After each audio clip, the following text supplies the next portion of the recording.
Assalamu alaikum. Today we discuss about this thin wall pressure vessel, and theoretically, actually, which part is needed for us to solve the problem, or which part is very important for understanding. I will try to explain only that part. Let's start. At first, we are watching this. This is the thin wall pressure vessel, and this one is formula, and I will discuss in and details in later on. And this type of mainly pressure vessel has two types, and thin one and the thick one. And next one is the here is the just this is direction and this direction. Watch this just watch this, I will explain. And this one is the same formula, and longitudinal, and another is the circular. This one is the hoop stress. Just remember, hoop stress, there is different type of name. Just now you should remember this one, hoop stress is called y-axis, just remember. And x-axis is called the longitudinal stress.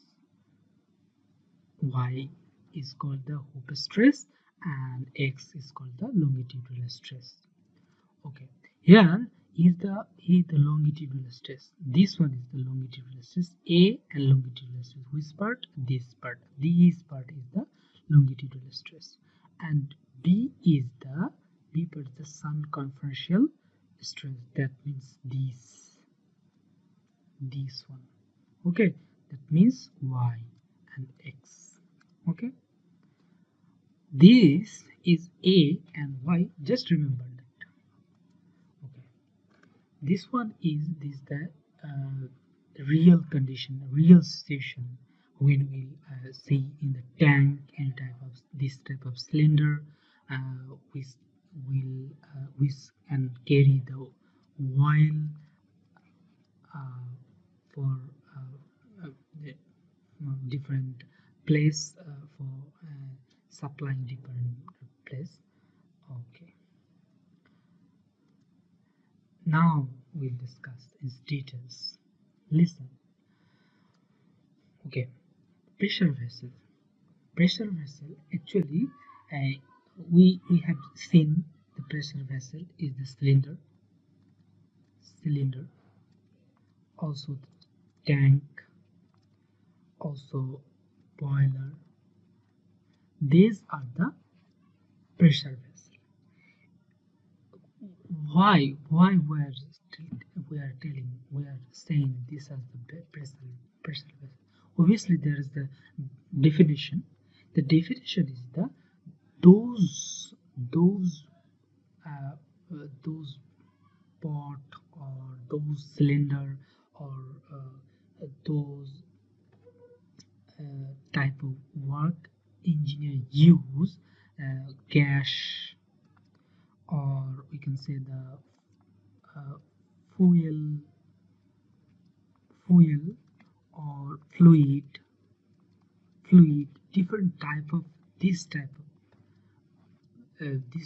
of uh, element is carrying uh, uh, those part of what can I say, pot, or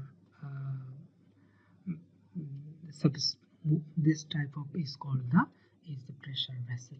Okay, simply just remember, those pot is carrying gas, fluid is called the pressure vessel, because they when they are carrying this type of gas or fluid, they have feel they are getting the different pressure. We'll discuss, just remember this. Okay, pressure vessel, actually different type of pressure vessel.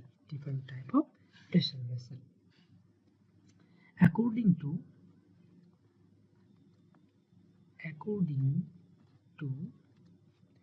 dimension.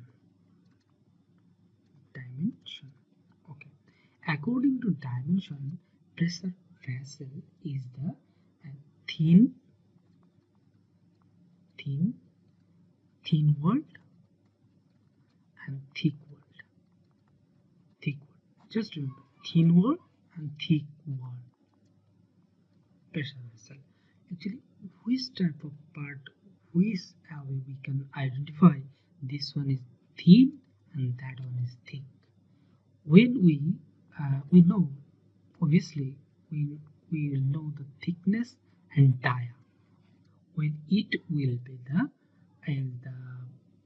equal or less than 0.05 is ratio. The ratio will be this one equal or less than 0.05.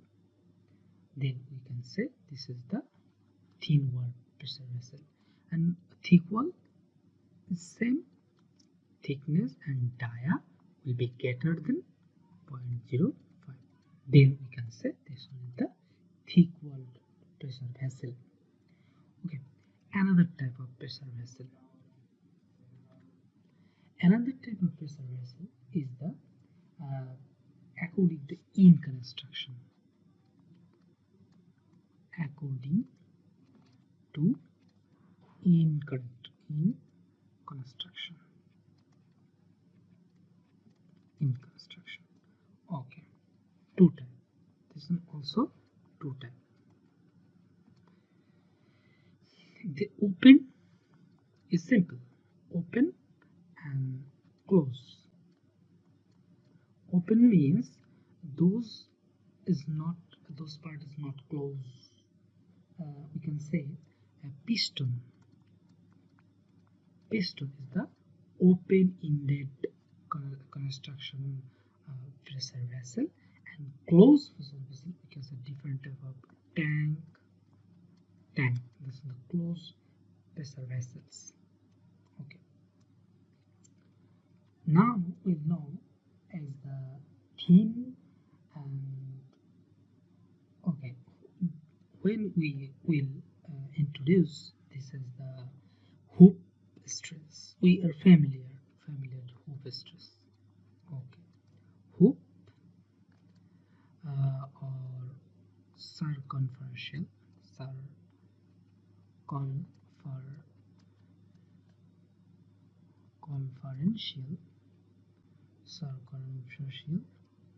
or we can say the tangential. This actually tangential. If we look at the figure, this one, this area, we can draw very clearly. We can draw this away.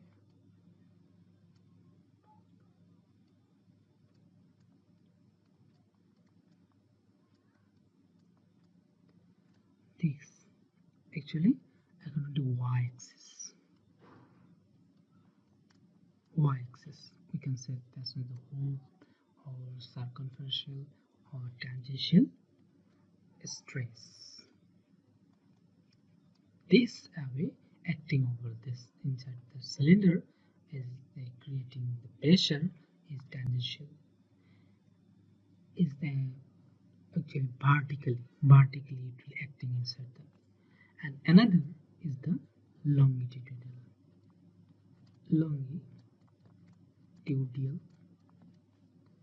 or we can say the axial stress. That means it will act on that away this axial according to x-axis, just for remembering. Okay, this is called the longitudinal or axial stress.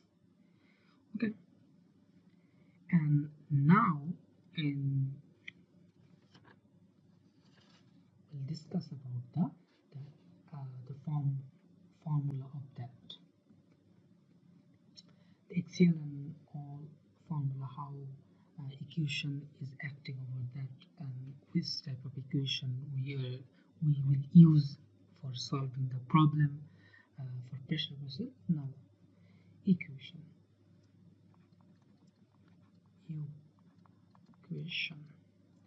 equation for tangential,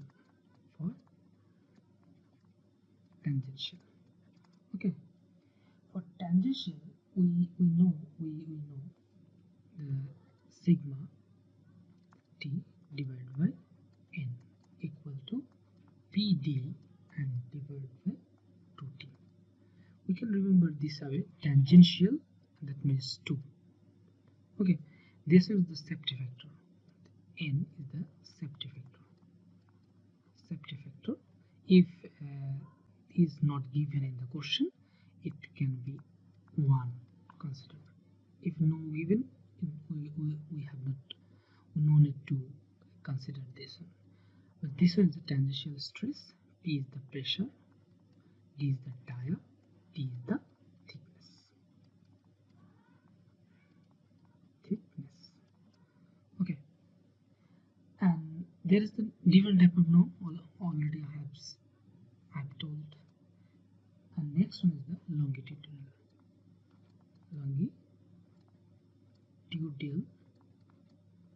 stress, or axial stress.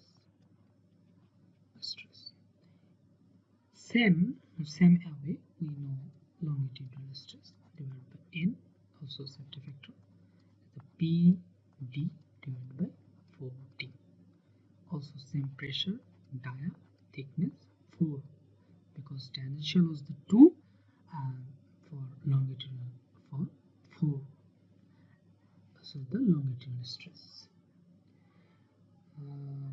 Also another thing also we have to remember, and we have to remember another thing, that is the if corrosion, that means after calculating, if we get the some value, obviously we'll get that if this thickness is the 0.1 to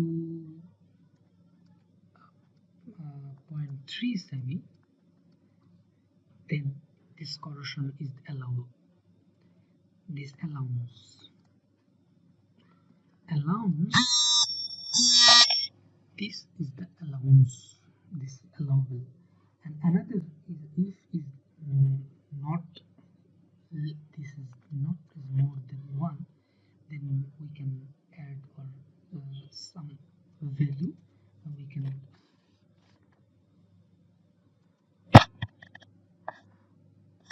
okay. I think is clear to you, and this is the limitation of thickness. But for engine cylinder, is can again and again when we do boring in the cylinder, for this allowance, we have to do boring again and again, and allowance is the acceptable. Actually is related to the machining, is when is the thickness related is this value, this is the actually allowance, corrosion allowance. Okay, just remember this 0.1 to 0.3 centimeter is for corrosion allowance. Okay, I think it's clear to you. This one is not very so much important. I think all theory, it will help to solve the problem and pressure vessel. Thank you.